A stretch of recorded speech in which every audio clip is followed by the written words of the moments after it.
ഒരാള് കുടുംബത്തിൽ നിന്ന് ഏതെങ്കിലും ഒരാള് ഏതെങ്കിലും ഒരു പ്രതിഷേധത്തിന്റെ ഒരു വരി കുറിച്ചിടാൻ അവർക്ക് മനസ്സ് വരുന്നില്ലല്ലോ എന്ന് ചിന്തിക്കുമ്പോഴാണ് ഈ സമുദായത്തിന് എന്ത് പറ്റി? വഖഫ്, നമ്മുടെ പ്രിയപ്പെട്ട വഖഫ് സ്വത്തുക്കൾ അന്യാധീനപ്പെട്ടു പോകാതിരിക്കാൻ 17 കോടിയുടെയും 20 കോടിയുടെയും ഇടയിലുള്ള ഇന്ത്യൻ മുസൽമാനിൽ നിന്നും മെയിലയക്കാൻ പറഞ്ഞപ്പോ ആകെ മിനിങ്ങാന്ന് അസ്തമിച്ചപ്പോൾ ആകെ ഞങ്ങൾക്ക് വഖഫ് സ്വത്തുക്കൾ സംരക്ഷിക്കപ്പെടണം എന്ന് പറഞ്ഞിട്ട് മെയിൽ അയച്ചവർ കേവലം 90 ലക്ഷം പേരാ. എവിടെ പോയി? 16 കോടി 10 ലക്ഷം പേര് എവിടെ പോയി?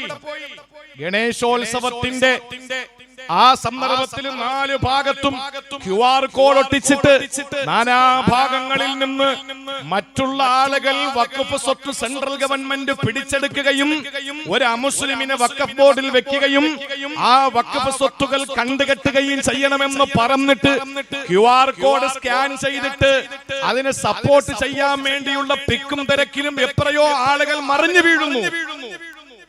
ഇതെല്ലാം നഷ്ടപ്പെട്ടു പോകുമെന്ന ഭീഷണിയുള്ള ഒരു സമുദായത്തിന്റെ 17 കോടിയോളം വരുന്ന ജനങ്ങൾ, 16 കോടി 10 ലക്ഷം ജനങ്ങൾ ഉറങ്ങുകയോ ഉറക്കം നടിക്കുകയോ ചെയ്യുന്നു.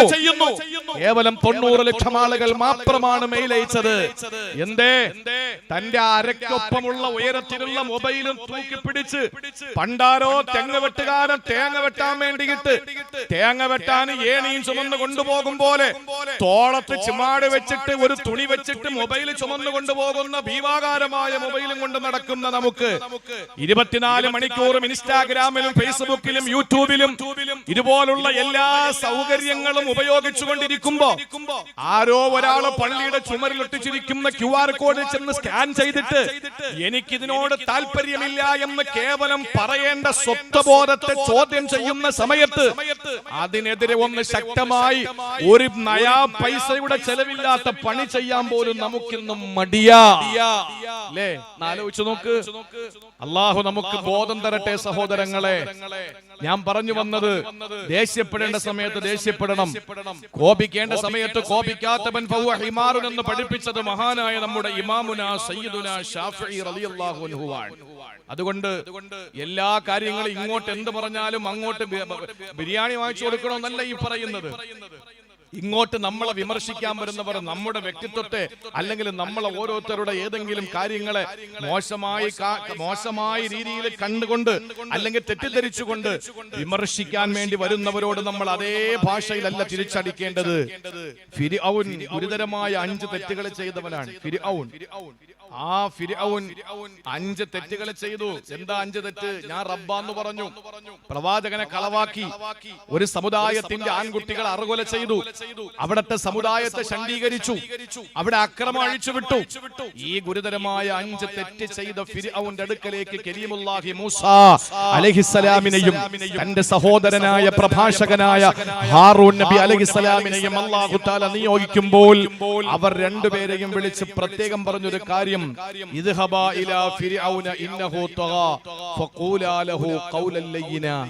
മര്യാദയ്ക്ക് സംസാരിക്കണം നിങ്ങൾ പോയിട്ട്, നിങ്ങളും മയത്തിൽ സംസാരിക്കണമെന്ന് പറഞ്ഞ സംസ്കാരമാണ് മുസ്ലിം സമുദായത്തിന്റെ സംസ്കാരം. അതുകൊണ്ടാണോ ഇസ്ലാമിന്റെ സംസ്കാരത്തെ കൊഞ്ഞനം കുത്തിയിട്ട് നാഴികയ്ക്ക് 40 വട്ടം ആരോഗ്യമുള്ള പലരും തോട്ടിൽ പോയി പണിയെടുക്കുകയോ കുന്താലിയും മൺവെട്ടിയെടുത്ത് പണിയെടുക്കുകയോ ചെയ്യാതെ ഞങ്ങളെ ഉമ്മഹാത്തുൽ മോമിനീങ്ങളെ പറ്റി മോശമായ പദപ്രയോഗങ്ങൾ പറഞ്ഞ് കാണുന്ന ആളുകളുടെ വിവേഴ്സ് അനുസരിച്ച് യൂട്യൂബിന്റെ വരുമാനത്തിൽ നിന്നും നാണം കെട്ട് മലവിസർജനം തിന്നുന്നത് പോലെ അടച്ചിട്ട കണ്ണാടിച്ചിലിനകത്തിരുന്ന് തിന്ന് കൊഴുക്കുന്നവന്മാരോട് അതേ ഭാഷയിൽ പറയാൻ പേടിയോ അതേ ഭാഷയിൽ പറയാൻ മറുപടിയോ ഇല്ലാത്തത് കൊണ്ടല്ല, ഒരു സംസ്കാര സമ്പന്നതയുടെ അദബിന്റെയും മര്യാദയുടെയും മദ്രസയിലെ ബാലപാഠമുള്ളത് കൊണ്ടാണ്. ആ ഒരു ബാലപാഠം നമുക്കുള്ളത് കൊണ്ടാണ്. പക്ഷേ ഇന്നത്തെ സമുദായത്തിന്റെ അവസ്ഥ ആലോചിക്കുമ്പോ ഉറങ്ങുകയാണ്, ഉറക്കം നടിക്കുകയാണ്. നമ്മളതൊന്നും പോവാനില്ലല്ലോ. ആരാ പറഞ്ഞ നമ്മളൊന്നും പോവൂലെന്ന്? ഓരോ സ്റ്റെപ്പ് വെച്ച് വരികയാണ്. ആ സമയത്ത് മതേതര പാർട്ടികളൊക്കെ നമുക്ക് വേണ്ടിയിട്ടെന്നല്ല, രാജ്യത്തിന്റെ ഭാവിക്ക് വേണ്ടിയിട്ട് പാർലമെന്റിൽ സംസാരിക്കുമ്പോ അറ്റ്ലീസ്റ്റ് നമ്മൾ അവരോടൊപ്പം ഈ കേരളത്തില് ഈ തിരുവനന്തപുരം ജില്ലയില് കൊടവൂരം എന്ന് പറയുന്ന ഈ പ്രദേശത്തെ വീട്ടിനകത്ത് 4Gയും അതുപോലെ 5G ഒക്കെ ഉപയോഗിച്ചുകൊണ്ടിരിക്കുമ്പോ ഒരു ചെറിയ മെയിൽ അയച്ചിട്ട് എനിക്കതിനോട് വിയോജിപ്പുണ്ട് എന്ന് പറയാനെങ്കിലും നമുക്ക് കഴിഞ്ഞില്ലെങ്കിൽ പിന്നെ എന്ത് മേത്തന്മാരാ നമ്മൾ? എന്ത് മേത്തന്മാരാ? മേത്തന്മാരെന്ന് പറഞ്ഞാൽ ഖുർആന്റെ ഭാഷയാണ്. അന്തുമുൽ അഅലൗൻ, നിങ്ങൾ മേത്തന്മാരാണ്. അന്തുമുൽ അഅലൗൻ, നിങ്ങൾ മേത്തന്മാരാണ്, മേൽത്തരക്കാരാണ്. അന്തുമുൽ അഅലൗൻ, നിങ്ങൾ മേൽത്തരക്കാരാണ്. ഇൻ കുന്തും മുഅ്മിനീൻ, ഈമാൻ ഉണ്ടെങ്കിലേ അത് ഉണ്ടാവുള്ളൂ. ഈമാന്റെ ഭാഗമാണ് ഇതൊക്കെ. അതുകൊണ്ട് പ്രിയപ്പെട്ട സഹോദരങ്ങളെ, ചെയ്യേണ്ട കാര്യങ്ങൾ നമ്മൾ ചെയ്യണം. പക്ഷേ അപ്പുറത്തുള്ള വീട്ടുകാരെന്തെങ്കിലും നമ്മളോട് മോശമായി കാണിച്ചു എന്ന് കരുതിയിട്ട് അതേ കോലത്തിൽ നമ്മൾ തിരിച്ചടിക്കരുത്. ഒരു വിട്ടുവീഴ്ച, ഒരു ചെറിയ വിട്ടുവീഴ്ചയൊക്കെ നമുക്കാകാം. അങ്ങനെ ആയാൽ അല്ലാഹുവിന്റെ ഖുർആൻ പറയുന്നു കഅന്നഹു വലിയുൻ ഹമീദ്, നിങ്ങൾ മിത്രങ്ങളായി മാറുന്നതാ. ഇനി എനിക്ക് 40 മിനിറ്റാണ് അവശേഷിക്കുന്നത്. ഞാൻ പറയട്ടെ സഹോദരങ്ങളെ, വിശുദ്ധ ഖുർആൻ രണ്ടാമതായി നമ്മൾ പരസ്പരമുള്ള ശത്രുത പുറത്തേക്ക് വരാതിരിക്കാൻ രണ്ടാമതായി ചെയ്യേണ്ടത് എന്തെന്നറിയോ?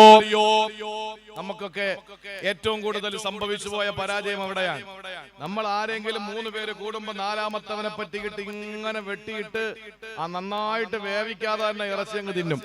പക്ഷെ ഒന്നറിഞ്ഞോ, ഇവൻ കൃത്യമായി അതുപോലെ അവന്റെ അടുത്ത് പോയി കക്കി വെക്കും. അത് നമ്മൾ അറിയുന്നില്ല. ഞാനും എന്റെ സുഹൃത്തുക്കൾ 2 പേരും കൂടി നാലാമതൊരു സുഹൃത്തിനെ പറ്റി പറഞ്ഞു, അവൻ അങ്ങനത്തവനാണ് ഇങ്ങനത്തവനാണെന്ന് പറഞ്ഞാൽ പറയരുത്. ഇത് രഹസ്യം പറയുന്നത്. ഈ രഹസ്യ സംഭാഷണം അരുത്. കാരണം ഇവൻ നാളെ അപ്പുറത്ത് പോയിട്ട് എന്തെങ്കിലും രീതിയിൽ തമാശക്കോ അല്ലെങ്കിൽ ബോധപൂർവമോ അല്ലെങ്കിൽ ഏതെങ്കിലും രീതിയിൽ ഈ കാര്യം അവനോട് പറഞ്ഞാൽ പിന്നെ നീ അവന് ശത്രുവായി. ഇത് എന്റെ വാക്കല്ല. യാ അയ്യുഹല്ലദീന ആമനൂ ഇദാ തനാജയ്തും ഫലാ തതനാജൂ ബിൽ ഇസ്മി വൽ ഉദ്വാൻ വമഅസിയത്തിർ റസൂൽ. റസൂലുള്ളാഹിനോട് എതിരാകുന്ന കാര്യങ്ങളോ ശത്രുതയുണ്ടാക്കുന്ന കാര്യങ്ങളോ പാപകരമായ കാര്യങ്ങളോ പറഞ്ഞിട്ട് നിങ്ങൾ ഒരിക്കലും രഹസ്യ ഭാഷണം അരുതേ. നിങ്ങളെ തഖ്വയും ഗുണകരമായ കാര്യങ്ങളെ രഹസ്യം പറയാവൂ. നമ്മൾ ഒരാളില്ലാത്തപ്പോ അയാളെ പറ്റി നല്ലത് പറഞ്ഞു കൊടുക്കണം. നല്ലത് പറഞ്ഞു കൊടുത്താൽ എന്താ ഗുണമെന്നറിയോ? ഇപ്പൊ ഞാൻ ഇല്ലാത്തപ്പോ ഷംനാദ്, ഞാൻ ഉദാഹരണം പറഞ്ഞ അങ്ങനെയാണല്ലോ, 2 പേര് തമ്മില് സംസാരിച്ചു, ഞാനില്ല. അപ്പൊ എന്നെ പറ്റി നല്ലതാണ് അവര് പറഞ്ഞതെങ്കിൽ എപ്പോഴെങ്കിലും ഞാൻ പോകുന്ന വഴിയിൽ അദ്ദേഹം ഒരാൾ എന്നെ കാണുമ്പോ മിനിങ്ങാന്ന് നിങ്ങളുടെ കാര്യം ഞങ്ങൾ പറഞ്ഞതേ ഉള്ളൂ, എന്താ പറഞ്ഞത് നമ്മൾ ന്യായമായും ചോദിക്കും. അവൻ പറയും നിങ്ങളെ നല്ല കാര്യമാണ് ഞങ്ങൾ പറഞ്ഞത്, നിങ്ങളെ പറ്റി നല്ല അഭിപ്രായമാണ് ഇന്ന ആൾക്കുള്ളതെന്ന് പറഞ്ഞാൽ എന്റെ കൽബില് അയാളോട് സ്നേഹം കൂടിയിട്ട് പെട്ടെന്ന് ഫോൺ എടുത്തിട്ട് ഞാൻ അയാളെ വിളിക്കും. ആ സന്തോഷമാണോ സുഖമാണോ? എത്ര രസകരമാണ് ആ സൗഹൃദം. നേരെ മറിച്ച് തമ്മില് കുറ്റം പറഞ്ഞിട്ട് ഇപ്പൊ എന്റെ അടുത്ത് വന്നിട്ട് ഒരാളെ പറ്റി ഇന്ന ആളിനെ പറ്റി എന്റെ അടുത്ത് വന്നിട്ട് പറയുന്ന ഒരാളെ പറ്റി എനിക്ക് വ്യക്തമായൊരു കാഴ്ചപ്പാടുണ്ട്. എന്താണെന്നറിയോ? ഞാൻ അതിലങ്ങ് ആണ്ട് പൂണ്ടങ്ങ് വീണ് എന്നോട് അത്രയും സ്നേഹമാണ് നിനക്ക് എന്നൊരു ചിന്തയൊന്നും എനിക്കുണ്ടാവൂല. കാരണം എനിക്കൊരു കാര്യം ഉറപ്പാണ്, അവനെ പറ്റി ഇവൻ എന്റെ അടുത്ത് വന്ന് പറഞ്ഞിട്ടുണ്ടെങ്കിൽ എന്നെ പറ്റി അവന്റെ അടുത്തും ഇവൻ പറയും. അതിലൊരു തർക്കമില്ല. ആ ഒരു ചിന്ത നമുക്ക് എല്ലാവർക്കും ഉണ്ടായാൽ മതി. എന്നാൽ ശത്രുതയുണ്ടാവാതെ ഇണങ്ങി കഴിയാൻ ഇതിനപ്പുറം വേറെ മരുന്നില്ല. ഖുർആന്റെ ഭാഷയാണ്. ഞാൻ അവസാനിപ്പിച്ചുകൊണ്ട് 3ാമത്തെ ശത്രുവിലേക്ക് കടക്കുകയാണ്. സഹോദരിമാർ, ഒരുപാട് സഹോദരിമാർ ഈ പ്രസംഗം കേൾക്കുന്നുണ്ടാകുമെന്ന് വിശ്വസിക്കുകയാണ്. നിങ്ങളുടെ മനസ്സിലേക്ക് ഞാൻ 3ാമത്തെ ശത്രുവിനെ പരിചയപ്പെടുത്തട്ടെ. ദേഷ്യമോ വിഷമമോ ഒന്നും വേണ്ട. 3ാമത്തെ ശത്രു ഖുർആൻ പറഞ്ഞ 3ാമത്തെ അദ്വാരം അറിയോ? അത്തഗാബുന് 14ാമത്തെ സൂക്തത്തിലാണ് അല്ലാഹു പരിചയപ്പെടുത്തിയത്. യാ അയ്യുഹല്ലദീന ആമനൂ ഇന്ന മിൻ അസ്വാജികും വഔലാദികും അദുവ്വൻ ലകും ഫഹ്ദറൂഹും. അല്ലാഹു പറയുകയാണ്, ഇത് കേൾക്കുമ്പോ നമ്മൾ പേടിക്കണം, ഇത് കേൾക്കുമ്പോ നമ്മൾ ഭയപ്പെടണം. അല്ലാഹു പറയുന്നു, വിശ്വാസികളെ, ഇന്ന മിൻ അസ്വാജികും, നിങ്ങളുടെ ഭാര്യമാരില്, വഔലാദികും, നിങ്ങളുടെ സന്താനങ്ങളില്, അദുവ്വൻ ലകും, നിങ്ങൾക്ക് ശത്രുക്കളുണ്ട്, ഫഹ്ദറൂഹും, നിങ്ങൾ സൂക്ഷിക്കണം. അവങ്ങൾ കുടുംബം കലക്കാൻ വന്നതാണ്, അത് പറയാൻ വന്നതാണെന്ന് ചിന്തിക്കേണ്ട. ഇത് ഖുർആന്റെ ഭാഷയാണ്. അവൻ പറയും, ഉസ്താദേ ആണുങ്ങൾ അപ്പൊ പറയണ്ട, ഭർത്താക്കന്മാരിൽ ശത്രുക്കൾ ഉണ്ടാവൂലേ? എന്റെ പൊന്ന സഹോദരങ്ങളെ, ഖുർആനിൽ ഒരിടത്ത് പോലും സ്ത്രീലിംഗമായി ഉപയോഗിക്കുന്ന സൗജത്ത് എന്ന പദം കാണാൻ കഴിയില്ല. എവിടെയൊക്കെ അല്ലാഹു തആല പറഞ്ഞു അവിടെയൊക്കെ സൗജ് സൗജെന്നേ പറഞ്ഞിട്ടുള്ളൂ. ആണിന് 2 കൊമ്പ്, അതൊന്നും ഖുർആനിലില്ല. ഖുർആൻ പറഞ്ഞതൊക്കെ സൗജ് സൗജ് സൗജ് എന്നാണ്. അത് ആണിനെ പറ്റിയും സൗജ് എന്ന് പറഞ്ഞു, പെണ്ണിനെ പറ്റിയും സൗജ് എന്ന് പറഞ്ഞു. സൗജ് എന്ന് പറഞ്ഞാൽ അർത്ഥം ഇണയെന്നേ അർത്ഥമുള്ളൂ. ഭാര്യ ഭർത്താവ് എന്ന് മലയാളത്തിൽ നമ്മൾ ഉണ്ടാക്കിയതാ. ഭരിക്കപ്പെടേണ്ടവളും ഭരിക്കുന്നവനും ഒന്നും, ഭരിക്കുന്നവനെന്നും ഭരിക്കപ്പെടുന്നവളെന്നും. ചില സ്ഥലങ്ങളിൽ ഭരിക്കുന്നവളും ഭരിക്കപ്പെടുന്നവനും അങ്ങനെ ആവാറുണ്ട് ചില സ്ഥലങ്ങളിൽ. അതാരും പുറത്തു പറയൊന്നുമില്ല, അതറിയാനും പറ്റില്ല നമുക്ക്. പക്ഷേ ഇണകളെന്ന് വിശുദ്ധ ഖുർആൻ പറഞ്ഞു. ആ ഇണകളിലും നിങ്ങളുടെ സന്താനങ്ങളിലും നിങ്ങൾക്ക് ശത്രുക്കളുണ്ട്. എങ്ങനെയെന്നറിയോ? എങ്ങനെ ഉണ്ടാവുക? എങ്ങനെ ഉണ്ടാവുന്നതെന്ന് ചിന്തിക്കാൻ അല്ലെങ്കിൽ മനസ്സിലാക്കാൻ ഈ ആയത്തിറങ്ങാനുള്ള കാരണം പഠിച്ചാൽ മതി. മക്കയിൽ ഒരാള് മുസ്ലിമായി, അയാള് ഇസ്ലാം മത വിശ്വാസിയായി, അള്ളാഹുവിനെ ഏകനായി അംഗീകരിച്ചുകൊണ്ട്, റസൂലുള്ളാഹിയെ പ്രവാചകരായി അംഗീകരിച്ചുകൊണ്ട് അദ്ദേഹത്തിന്റെ ഹൃദയത്തിൽ ഈമാൻ ഉണ്ടായി. പക്ഷെ മദീനയിൽ പോയി റസൂലുള്ളാഹിനെ കാണണമെന്ന മോഹം വന്നു. പോകാൻ വേണ്ടിയിട്ട് തീരുമാനമെടുത്തു. മദീനയിലേക്ക് പോകാൻ ഒരുങ്ങുമ്പോ ഭാര്യാമക്കൾ വന്നിട്ട് പറഞ്ഞു ഭർത്താവിനോട്, ഉപ്പയോട്, പോകരുതേ പോകരുതേ, നിങ്ങൾ മദീനയിൽ പോകരുതേ, മുഹമ്മദിനെ കാണാൻ നിങ്ങൾ പോകരുതേ. ആ സമയത്തരാ മനുഷ്യന്റെ മനസ്സല്ലേ, മനസ്സങ്ങനെയാണല്ലോ. മനുഷ്യന്റെ മനസ്സിനെ പറ്റി കൽബെന്നാണല്ലോ പറയുന്നത്. മറിഞ്ഞും ചരിഞ്ഞും തിരിഞ്ഞും ഇരിക്കുമല്ലോ. അതുകൊണ്ട് തന്നെ ഈ മനുഷ്യന്റെ മനസ്സങ്ങ് മാറുകയാണ്. എന്നാ വേണ്ട, റസൂലുള്ളാഹിനെ കാണണമെന്ന തീരുമാനം വരുമ്പോ ആകാശലോകങ്ങളിൽ നിന്ന് പടച്ചതമ്പുരാന്റെ മലക്ക് ദൂതനെ കടന്നു വരികയാ. ഹബീബായ നബി തങ്ങളുടെ നെറ്റിത്തടം വിയർക്കുമാറ് അവിടെ ഓതിക്കൊടുക്കുകയാണ്. ഇന്നമിന് അസ്വാജിക്കും വഔലാദിക്കും അദുവല്ലക്കും ഫഹദറൂഹു. ഓ വിശ്വസിച്ച മനുഷ്യ, നിങ്ങളുടെ ഇണകളിൽ സന്താനങ്ങളിൽ നിങ്ങൾക്ക് ശത്രുവുണ്ട്. റസൂലുള്ളാഹി പറഞ്ഞ ഒരു ഹദീസിന്റെ പ്രിയപ്പെട്ടവരറിയണേ, ലൈസ അദുവുകുല്ലദീന ഖതൽതഹു കാന ലക നൂറാ. അബൂ മാലിക് റളിയല്ലാഹു അൻഹുവിൽ നിന്ന് റിപ്പോർട്ട് ചെയ്യപ്പെടുന്ന ഹദീസാണ്. നബി തങ്ങൾ പറയുന്ന, ലൈസ അദുവുകുല്ലദീന ഖതൽതഹു കാന ലക നൂറാ.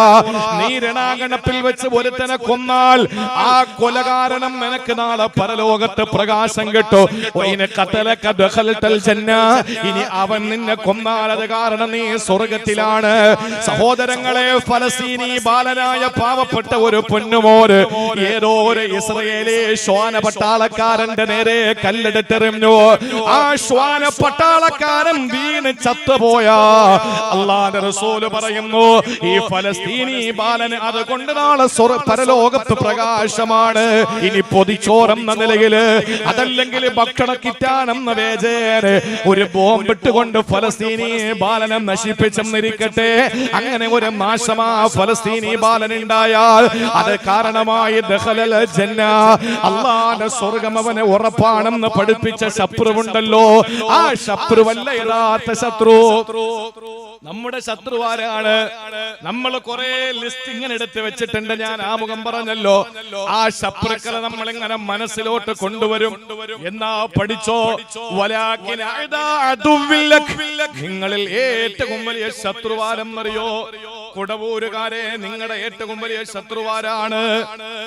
അല്ലാഹുവിന്റെ ഹബീബ് പറയുന്നു, നിന്റെ ഏറ്റവും വലിയ ശത്രു അല്ലദീ ഖറജ മിനസ്സുൽബിക, നിന്റെ നട്ടലിൽ നിന്ന് പുറത്തു വന്ന നിന്റെ മോനാണ്.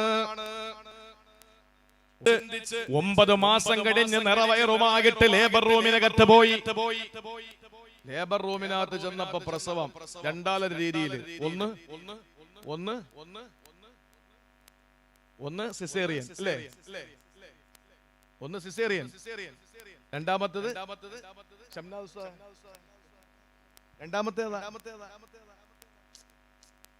കൊടവൂരും പനവൂരും ഒക്കെ വേറെയാണ്.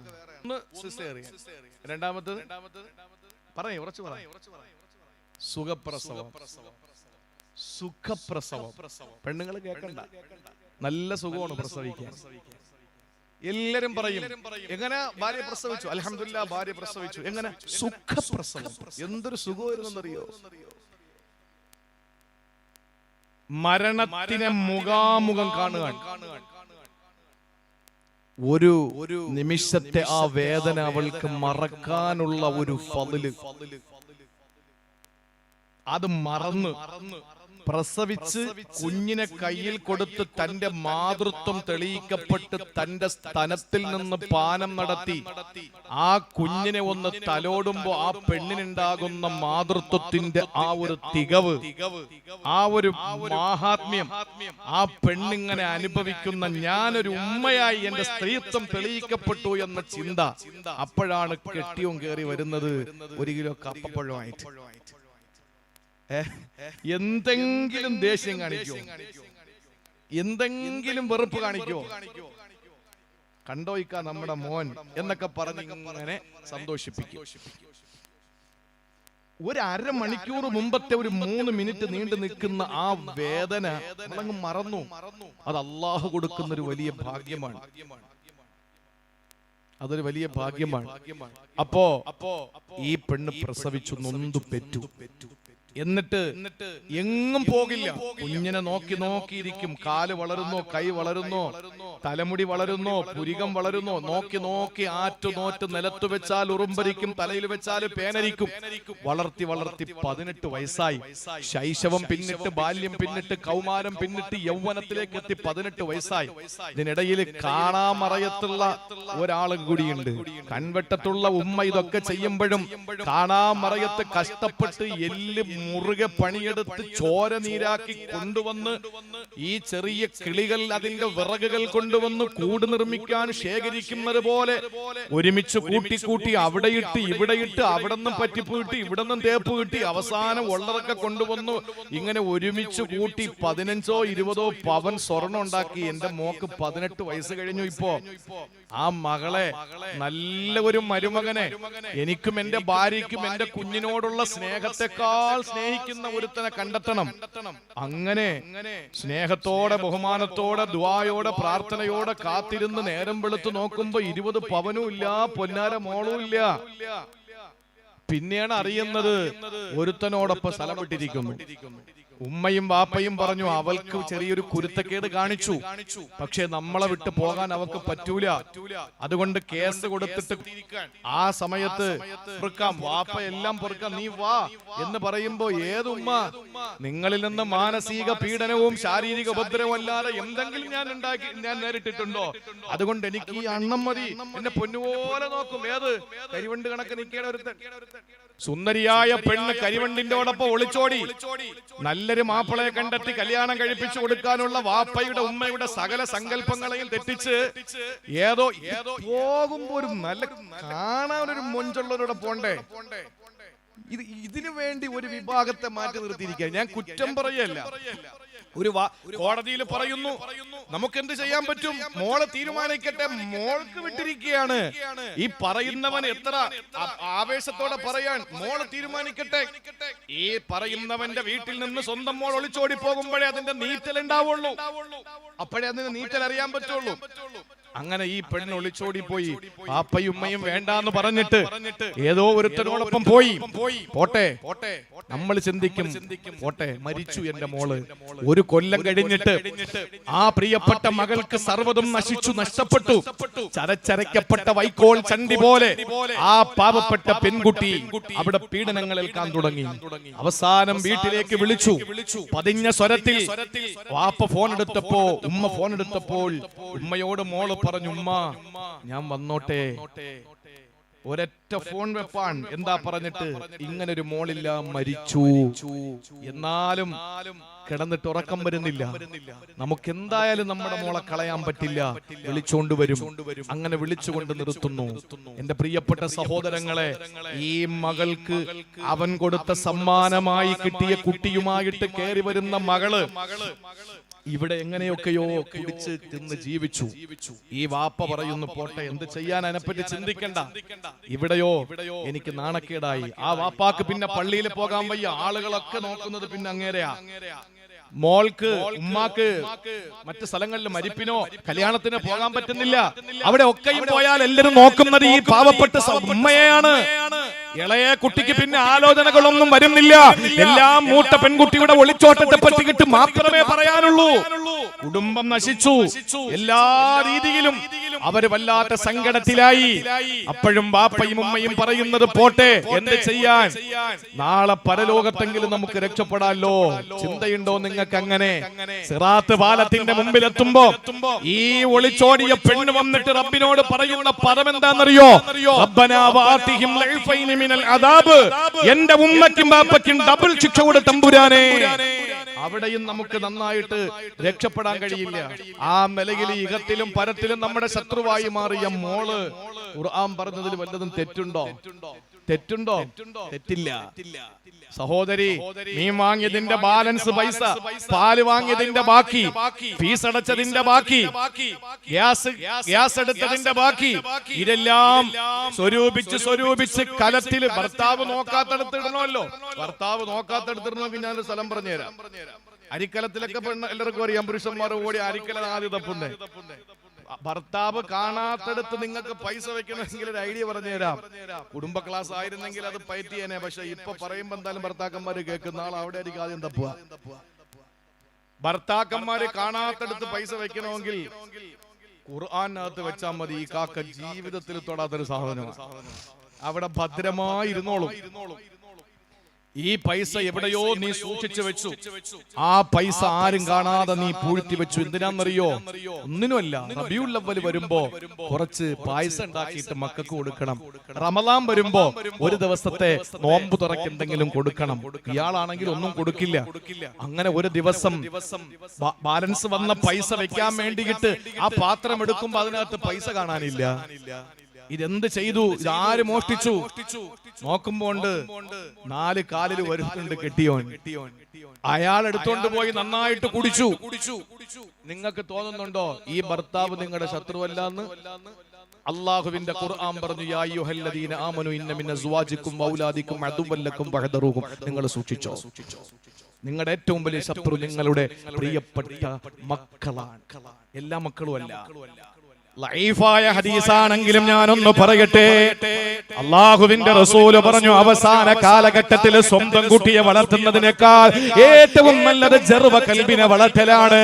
പച്ച മലയാളത്തിൽ പറഞ്ഞ സ്വന്തം കുട്ടിയെ വളർത്തുന്നതിനേക്കാൾ പട്ടിക്കുട്ടിയെ വളർത്തലാണ്. ഈ സ്റ്റേജിനടിയിൽ വന്ന പട്ടിയെ പോലെ നമ്മൾ ഓട്ടിച്ചില്ലേ?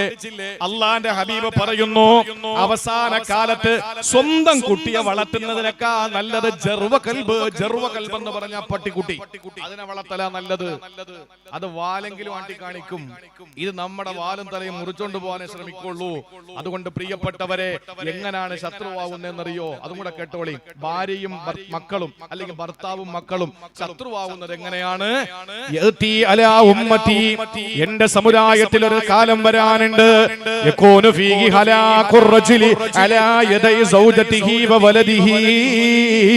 ആ കാലം വന്നാൽ അവന്റെ നാശം അവന്റെ ഭാര്യ മക്കളുടെ കൈകൊണ്ടാണ്. സഹാബത്ത് അത്ഭുതത്തോടെ സംബീതരായി, പരിഭ്രമചിത്തരായി, വിശാലരായി, വിഷണ്ണരായി, ഭയവിഹുലരായി അള്ളാന്റെ ഹബീബിനോട് ചോദിക്കുകയാണ്, യാ റസൂലല്ലാഹ്, എങ്ങനെയാണ് ഒരു പെണ്ണിന്റെ കൈകൊണ്ട്, മക്കളുടെ കൈകൊണ്ട് ഒരാൾ നശിക്കുന്നത്? ആ സമയത്ത് അവിടെ നിന്ന് പറഞ്ഞതെന്തെന്നറിയോ?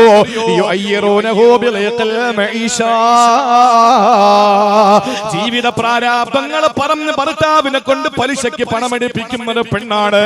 രാത്രി കിടക്കാൻ വിരിപ്പിലേക്ക് ചെന്നപ്പോ പെണ്ണ് ഭർത്താവിനോട് ചോദിക്കുന്നു, നിങ്ങൾക്ക് എനിക്കും ആഗ്രഹങ്ങളില്ലേ?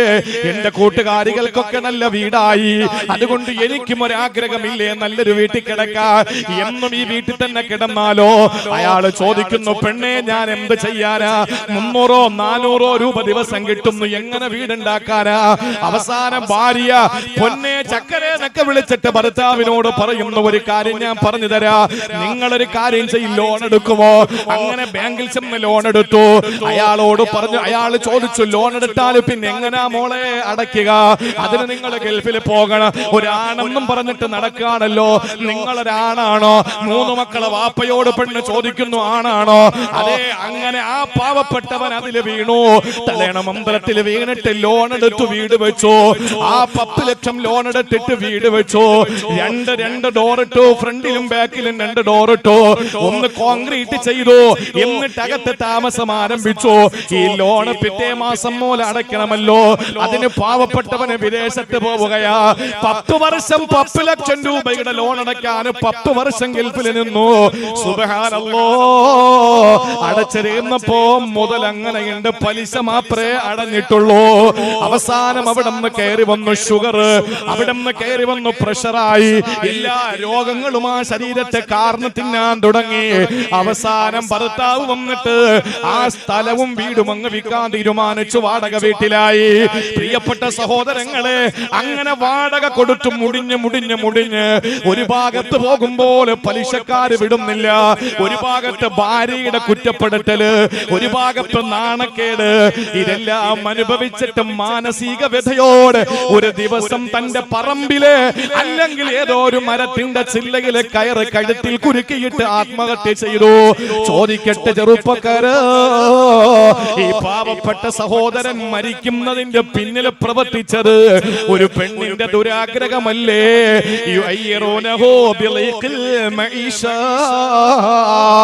പ്രാരാബ്ദങ്ങളെ പറഞ്ഞ് ഭർത്താവിനെ കൊണ്ട് പലിശയ്ക്ക് പണമെടുപ്പിക്കുന്ന പെണ്ണ്, അതും നീ നിന്റെ ഭർത്താവിന്റെ ശത്രുവാ. ഇത് നമുക്ക് മാത്രമല്ല, അള്ളാഹുവിന്റെ ഹബീബിനോട് അല്ല പറഞ്ഞു, നബിയെ വിളിക്ക് ഭാര്യമാരെ, മുസ്തഫ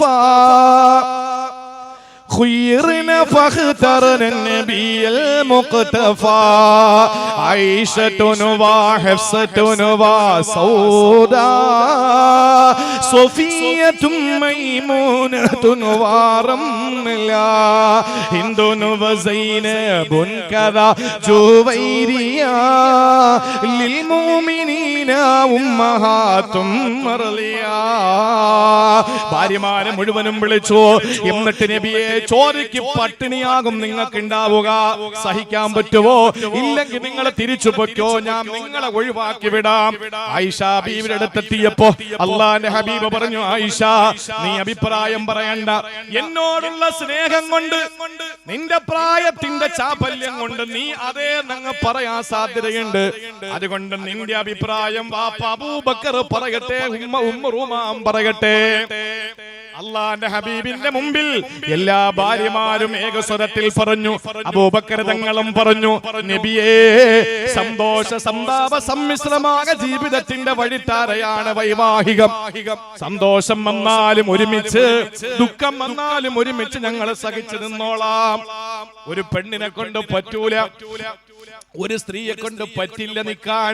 ഭർത്താവിന്റെ വീട്ടിലേക്ക് മാറുമ്പോ പറിച്ചു നടുകയാണ്. നിങ്ങൾ ശ്രദ്ധിച്ചിട്ടുണ്ടോ? സ്വന്തം വീട്ടിലെ പെണ്ണിനോട് പറയുന്നത് എന്താ? സ്നേഹം കൂടുമ്പോഴും എന്തെങ്കിലുമൊക്കെ വാങ്ങി കൊടുക്കുമ്പോ ഈ പാവപ്പെട്ട പെണ്ണുങ്ങൾക്ക് എങ്ങും പോകാൻ പറ്റില്ലെന്നുള്ളതാണ്. ആലോചിച്ച് നോക്കിയേ, സ്വന്തം വീട്ടിൽ വെച്ച പെണ്ണുങ്ങളോട് പറയുന്നത് എന്താ? പെൺമക്കളോട്, നീ ഇവിടെ വളരേണ്ടതല്ല, നീ വേറെ ഏതോ വീട്ടിൽ വളരേണ്ടതാണ്. ശരിയല്ലേ? 18 വയസ്സാകുമ്പോ കെട്ടിച്ച് നീ വേറെ വിടൂലേ? നീ വേറെ ഒരുത്തിക്ക് കലവും ചട്ടിയും കഴിവാനുള്ളവളാണ് എന്ന് പറഞ്ഞിട്ട് സ്വന്തം വീട്ടിൽ നിന്ന് പറയും. ഇനി കെട്ടി അവിടെ കൊണ്ടുപോയാൽ അവിടെ പറയുന്നതോ, നീ ഇവിടത്തെവളല്ല, നീ വേറൊരു വീട്ടിൽ നിന്ന് വന്നതാണ്. അവ ദുനിയാവില് ഒരു സ്ഥലത്തും നിൽക്കാൻ കഴിയാത്തൊരു സമൂഹമാണ് സ്ത്രീ സമൂഹം. പക്ഷെ അവിടെയാണ് അഷ്റഫുൽ ഖൽഖ് സല്ലല്ലാഹു അലൈഹി വസല്ലമ തങ്ങൾ വിളിച്ചിട്ട് ഭാര്യമാരോട് ചോദിക്കുന്നത്, എന്താ നിങ്ങളുടെ അഭിപ്രായം? നിക്കണോ പോകണോ? ഞങ്ങൾ നിന്നോളാം, നിക്കാം എന്ന് പറഞ്ഞു.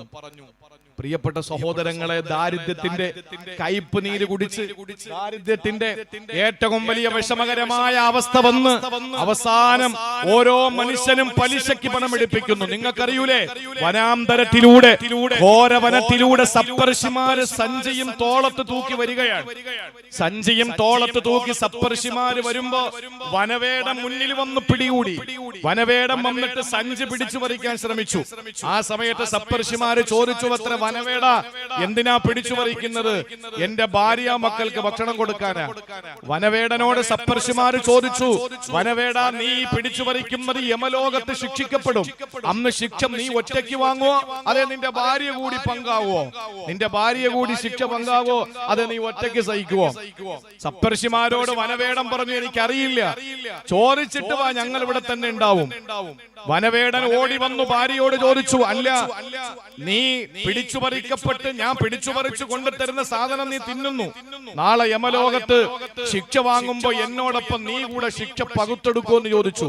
ഭാര്യ വനവേടനോട് പറഞ്ഞു, പിടിച്ചു പറിച്ചുകൊണ്ട് തരേണ്ടത് നിങ്ങളുടെ ജോലിയാണ്, ശിക്ഷ വാങ്ങുമ്പോൾ കിട്ടുന്ന ഇടിയൊക്കെ നിങ്ങൾ തന്നെ വാങ്ങണം, ഞാൻ വാങ്ങൂല. വനവേടൻ ഓടി സപ്തർഷിമാരുടെ മുമ്പിൽ വന്നു. ഒരു ചുവട് മുന്നോട്ട് വെക്കാതെ സപ്തർഷിമാര് വനവേടനെ കാത്തുനിന്നു. വനവേടൻ വന്നിട്ട് പറഞ്ഞു സപ്തർഷിമാരോട്, മഹർഷിമാരെ, ഒരിക്കലും എന്റെ ഭാര്യ എന്റെ ശിക്ഷ പകുത്തെടുക്കൂല. ആ സമയത്ത് സപ്തർഷിമാര് ചോദിച്ചു, ഇനി പറ, നിനക്ക് മോഷ്ടിക്കണോ പിടിച്ചു പറിക്കണോ? വേണ്ട, ഞാൻ നിർത്തി. ഇനി എന്താ നിന്റെ പരിപാടി? എനിക്ക് ധ്യാന നിമഗ്നനാകണം.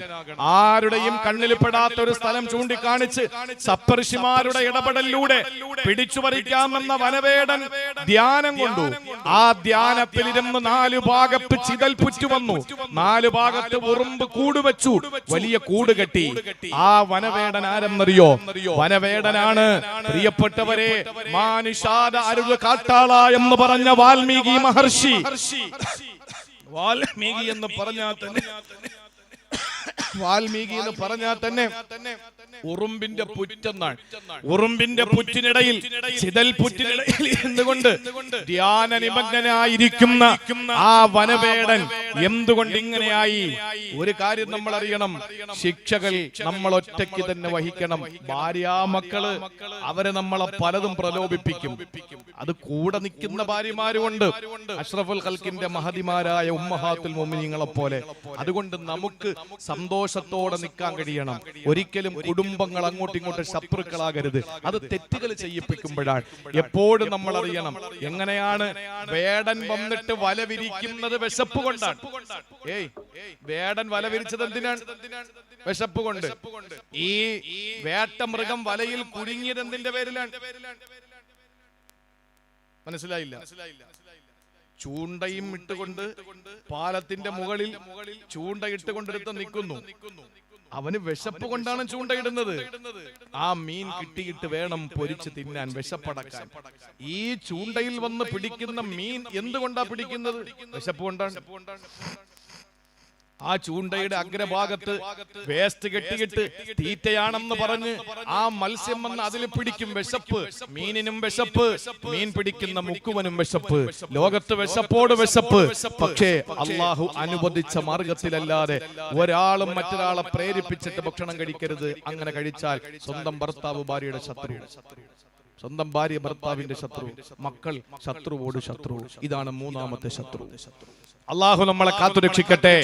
മറിച്ച് ഈ മക്കള് എന്താകണം? ഈ മക്കളാകേണ്ടത് മറ്റൊന്നുമല്ല, റബ്ബനാ ഹബ് ലനാ മിൻ അസ്വാജിനാ വദുർരിയാതിനാ ഖുർറത അയുനിൻ വജ്അൽനാ ലിൽ മുത്തഖീന ഇമാമാ.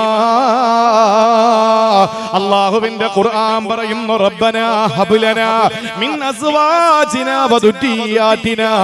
പടച്ചവനെ, എന്റെ സന്താന പരമ്പരകളിലും എന്റെ ഇണകളിലും ഭാര്യ ദ്വാരക്കുമ്പോ ഭർത്താവ്, ഭർത്താവ് ദ്വാരക്കുമ്പോ ഭാര്യ.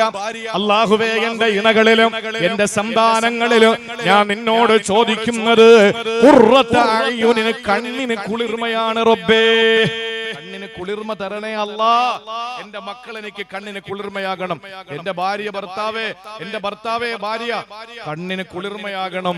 ആ കുളിർമയായി മാറണം, ശത്രുവാകരുത്. ഇതാണ് ഖുർആൻ പറഞ്ഞ 3ാമത്തെ ശത്രു. ഇനി 4ഉം 5ഉം 6ഉം ഞാൻ ഒറ്റ വാക്കിലങ്ങ് പറഞ്ഞിട്ട് ഇൻഷാ അല്ലാഹ് ഒരു പ്രധാനപ്പെട്ട കാര്യം എന്റെ പ്രിയപ്പെട്ട സഹോദരങ്ങളുടെ മുമ്പിൽ ഓർമ്മപ്പെടുത്താനുണ്ട്. അല്ലാഹുവിന്റെ ഹബീബ് മഹാനായ പ്രവാചകൻ സല്ലല്ലാഹു അലൈഹി വസല്ലം തങ്ങൾ വിശുദ്ധ ഖുർആനിലൂടെ ഖുർആനിലൂടെ നമ്മളെ പഠിപ്പിച്ച ആ ശത്രുക്കളെ കൃത്യമായി ഞാനും നിങ്ങളും മനസ്സിലാക്കി ജീവിതത്തിൽ ഏറ്റവും വലിയ ഒരു പാഠം ഉൾക്കൊണ്ട് ശത്രുവിനെ തിരിച്ചറിയലാണ് ഏറ്റവും വലിയ ധീരത. അല്ലാതെ ശത്രുവിനെ മനസ്സിലാക്കാതെ പോകുന്നത് നമ്മളുടെ ഏറ്റവും വലിയ ശൂരത്വമാണ്. അതുകൊണ്ട് കൃത്യമായി പ്രിയപ്പെട്ട സഹോദരങ്ങളെ, ജീവിതത്തിൽ നമ്മൾ ഓരോരുത്തരും നമ്മൾ ശത്രുവിനെ തിരിച്ചറിയാൻ കരുതിയിരിക്കുക. നാലാമത്തെ ശത്രു എന്ന് പറയുന്നത് മുനാഫിഖാൻ, കപട വിശ്വാസികളാണ്. നമുക്കറിയാൻ പറ്റൂല, നെഞ്ചറ്റം വരെ ദാടി കാണും, നെഞ്ചറ്റം വരെ ദാടി കാണും. നിസ്കാരത്തഴമ്പ് അടുപ്പിന്റെ കല്ല് 3 കല്ല് പോലെയായിരിക്കും, കണങ്കാലിന് മുകളിൽ മുണ്ടുണ്ടായിരിക്കും. അവരുടെ ആകാര വടിവ് കയ്യിൽ തസ്ബീഹ് മാലയായിരിക്കും, വിരലുകളിൽ ഓരോ വിരലിലും എന്താ കൗണ്ടറായിരിക്കും. ഇതില് സലാത്തിയല്ല, ഇതില് ദിക്ർ ചെല്ലാൻ, ഇതില് സുബ്ഹാനല്ലാഹ്, അങ്ങനെയൊക്കെ നടക്കും. അല്ലാഹ് പറയുന്നു, വൈദാ റഅയ്തഹും തുഅ്ജിബുക അജ്സാമുഹും, നിങ്ങൾ അവരെ കണ്ടാൽ നിങ്ങൾക്ക് വലിയ അത്ഭുതമായിരിക്കും. അവരെന്തെങ്കിലും പറഞ്ഞാൽ നിങ്ങൾ വല്ലാതെ അതിൽ ആകൃഷ്ടരായി ആ ഒരു സൗകുമാരിതയിൽ, ആ വാക് സാമർത്ഥ്യത്തിൽ നിങ്ങൾ വീണു പോകും. കന്നഹും ഹുശുബും മുസന്നദ, പക്ഷേ ചാരി വെച്ച കൊന്ന തടി പോലെയാണ് ഇവനൊക്കെ.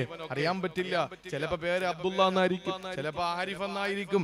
ഇതൊക്കെ മുസ്ലിമാണ്. പേര് കേട്ടാൽ അല്ലോ എന്തൊരു പേരാ, അല്ലെങ്കിൽ ആളിനെ കണ്ടാൽ എന്തൊരു കുറവാണ്, സംസാരിക്കുന്നത് കേട്ടാൽ എന്തിന്റെ കുറവാണ്. പക്ഷേ ഇവരൊക്കെ മുനാഫിഖാണ് എന്ന് വിശുദ്ധ ഖുർആൻ പരിചയപ്പെടുത്തിയിട്ട് പറയുന്നു, ഹുമുൽ അദുവ്വു ഫഹ്ദറൂഹും, ഗൗരവത്തോടെ ഇരുന്നോ, ഇവർ നിങ്ങളുടെ ശത്രുക്കളാണ്. ഞാൻ 2-3 അടയാളങ്ങൾ മഹാനായ അബൂ ഹുറൈറ റളിയല്ലാഹു അൻഹു പറഞ്ഞ തഫ്സീർ ഇബ്നു കസീറിൽ കൊടുത്തിട്ടുള്ള ഒരു 4-5 അടയാളങ്ങളുടെ മുനാഫിക്കിൻ്റെത് പറയാം, നമ്മളിൽ ഉണ്ടെങ്കിൽ മാറ്റിയെടുക്കാൻ വേണ്ടി മാത്രം. എന്നിട്ട് ഞാൻ എന്റെ പ്രസംഗം അവസാനിപ്പിക്കും. 5-6 ഏതാണെന്ന് കൂടി പറയും.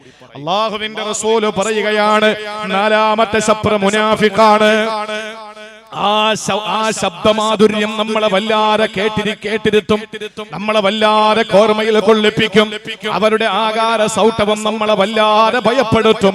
അവരെ നിങ്ങളെ ശത്രുവാണ്, സൂക്ഷിച്ചോളൂ എന്ന് ഖുർആൻ പറയുമ്പോ റസൂലുള്ളാഹി പറയുന്നു, ഇവരുടെ അടയാളം എന്തെന്നറിയോ? തഹിയ്യത്തുഹും ലഅന തആമുഹും നഹ്ബാ, തഹിയ്യത്തുഹും ലഅന, അവരുടെ അഭിവാദന ശാപവാക്കാണ്. മുനാഫിക്കിന്റെ അടയാളം പറഞ്ഞുതരാം. പള്ളിയിലെ ഉസ്താദ് വരികയാണ്. ആ ഉസ്താദ് വരുമ്പോ ചില ആളുകൾ വഴി നിൽക്കും. ഉസ്താദ് എങ്ങോട്ടാ? എന്തൊരു ഭവ്യത, ബഹുമാനമാണ്. ഉസ്താദ് എങ്ങോട്ടാ? ഉസ്താദ് പറയും, ഞാൻ പുറത്തോട്ട് പോവാൻ. ആ ശരി ഉസ്താദെ, സുഖാണല്ലോ, എത്ര നല്ല സംസാരം. ആ നിൽക്കുന്ന നിപ്പ കണ്ട നമുക്ക് വലിയ ആദരവ് തോന്നും. കാണുമ്പോ വല്ലാത്ത അത്ഭുതം, സംസാരം വല്ലാത്ത മാധുര്യം. പക്ഷേ അല്ലാഹുവിന്റെ റസൂല് പറയുന്നു, ഇവൻ അങ്ങോട്ട് പോയി കഴിഞ്ഞാല്, ഉസ്താദ് എങ്ങോട്ട് പോണു എന്ന് ചോദിച്ച ആള് ഉസ്താദ് അങ്ങോട്ട് പോകും പറയും, ഇവൻ ആരെന്നറിയോ? നീ ഉസ്താദാണെങ്കിൽ തിരിച്ച്, സാർ എങ്ങോട്ടാ പോകുന്നേ? സാറ് പറയും, ഞാൻ പുറത്തോട്ട് പോവാൻ. ആ സാറിന് സുഖമാണോ, വീട്ടുകാർക്കൊക്കെ സുഖമാണോ എന്ന് ചോദിക്കുക. സാർ അങ്ങോട്ട് പോയി കഴിഞ്ഞാൽ പറയും, ഇവൻ ലോകം കണ്ട മുഫ്തിനാണ്.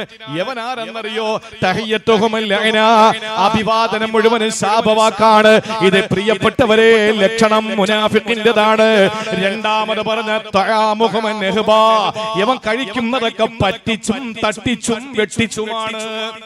ആളുകളെ പിടിച്ചു പറിച്ചാ തിന്നുന്നത്, ആളുകളെ തട്ടിച്ചിട്ടാണ് അവന് ഭക്ഷണം കഴിക്കുന്നത്. അത് മുനാഫിഖിന്റെ അടയാളമാണ്.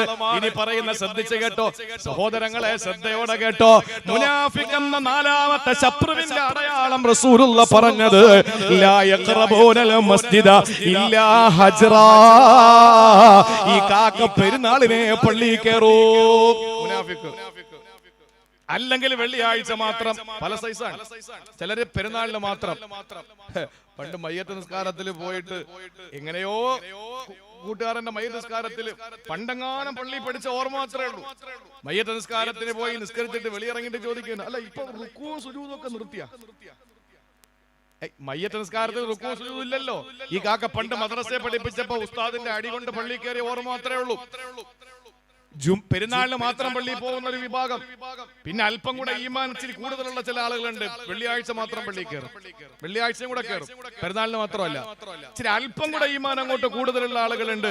അവർ മഗ്‌രിബ് ഇശാഇനും കറക്റ്റ് പള്ളിയിൽ കാണും. കാരണം ഇത് രണ്ടിന്റെ ഇടയിൽ വേറെ തിരക്കൊന്നുമില്ല. സുബഹി കഴിഞ്ഞാൽ ഉറങ്ങണം, കാപ്പി കുടിക്കണം, ലോഹർ കഴിഞ്ഞാൽ ഭക്ഷണം കഴിക്കണം, ജോലിയുണ്ട്, അസർ കഴിഞ്ഞാൽ ചായ കുടിക്കണം, പിന്നെ കുറച്ച് കാര്യങ്ങളുണ്ട്.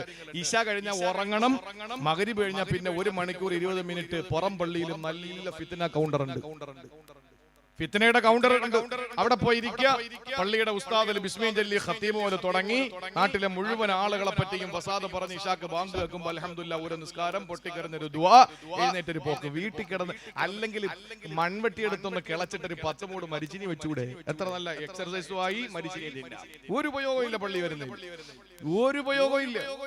ഉള്ളതുപോലെ പറയണം. ഇഷ്ടപ്പെട്ട അടുത്തെല്ലാം വിളിക്കണ്ട. എന്റെ പ്രിയപ്പെട്ട സഹോദരങ്ങളെ, അള്ളാഹുവിന്റെ റസൂല് പഠിപ്പിക്കുകയാണ്, ഇല്ല ഹജ്റ, ഇടയ്ക്കിടയ്ക്ക് മാത്രം പള്ളിയിൽ വരും, വല്ലപ്പോഴും ഒരിക്കൽ വരും. നിഫാഖിന്റെ അടയാളമാണ്. തീരുന്നില്ല മറ്റൊരടയാളം, ജമാഅത്ത് തീർന്നിട്ട് പള്ളിയിൽ വരും ചില ആളുകൾ. നിസ്കാരം ഒരു ദിവസം പറ്റി പോട്ടെ, 2 ദിവസം പറ്റി പോട്ടെ, എന്നും ഇയാള് പള്ളിയിൽ വരുന്നത് ജമാഅത്തിന് കൂടൂല. എല്ലാരും ജമാഅത്ത് കഴിഞ്ഞ് പോകുമ്പോ പുറത്തു വന്നൊരു നിസ്കാരം, ഈ മനുഷ്യന്റെ നിസ്കാരം പിന്തിയുള്ള നിസ്കാരമാണ്. പ്രിയപ്പെട്ടവരെ, തീരുന്നില്ല. മുസ്തക്ബിരി, അഹങ്കാരിയാണ്, മിണ്ടാൻ പറ്റൂല.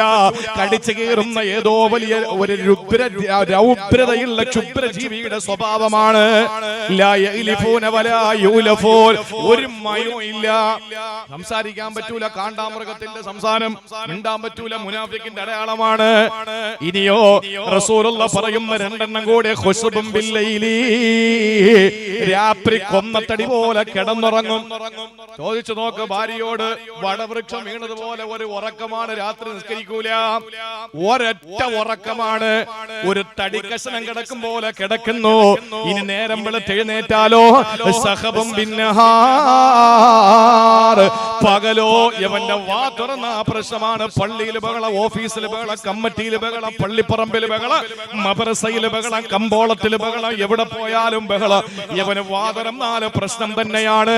ഇത് മുനാഫിക്കിന്റെ അടയാളമെന്ന് ഇന്നേ വരെ കളവ് പറയാത്ത ആമിനാടെ പൊന്നുമോൻ അബ്ദുള്ളയുടെ തങ്കക്കുട് ശഫീഉൽ വറാ നബി മുഹമ്മദ് മുസ്തഫ സല്ലല്ലാഹു അലൈഹി വസല്ലം തങ്ങൾ പറയുകയാണ്, ഇനി 5ാമത്തെ ശത്രു ഏതെന്നറിയോ? കാഫിറാണ്. 6ാമത്തേത് യഹൂദികളാണ്. അല്ലാഹുവിന്റെ ഖുർആനിലൂടെ 6 ശത്രുക്കളെ പറഞ്ഞു. 1ാമത്തേത് ശൈത്താനാണ്. 2ാമത്തേത് പരസ്പരം നമ്മൾ ശത്രുവാകലാണ്. 3ാമത്തേത് കുടുംബമാണ്, ഭാര്യ അല്ലെങ്കിൽ ഭർത്താവ്, മക്കള്. 4ാമത്തെ ശത്രു അല്ലാഹു പരിചയപ്പെടുത്തി മുനാഫിക്കാണ്, കപടന്മാരാണ്. 5ാമത്തേത് കാഫിറുകളാണ്. 6ാമത്തേത് അല്ലാഹു പറയുന്നു യഹൂദികളാണ്. ലതജിദന്ന അശദ്ദന്നാസ് അദാവതൻ ലില്ലദീന ആമനുൽ യഹൂദ്, ജൂതന്മാരാണ് അല്ലാഹു പരിചയപ്പെടുത്തുന്നു ശത്രുക്കൾ. അല്ലാഹുവേ, ഈ സരസിന്റെ ബറക്കത്ത് കൊണ്ട് ശത്രുക്കളെ തിരിച്ചറിയാനുള്ള ഭാഗ്യം തരണേ അല്ലാഹ്.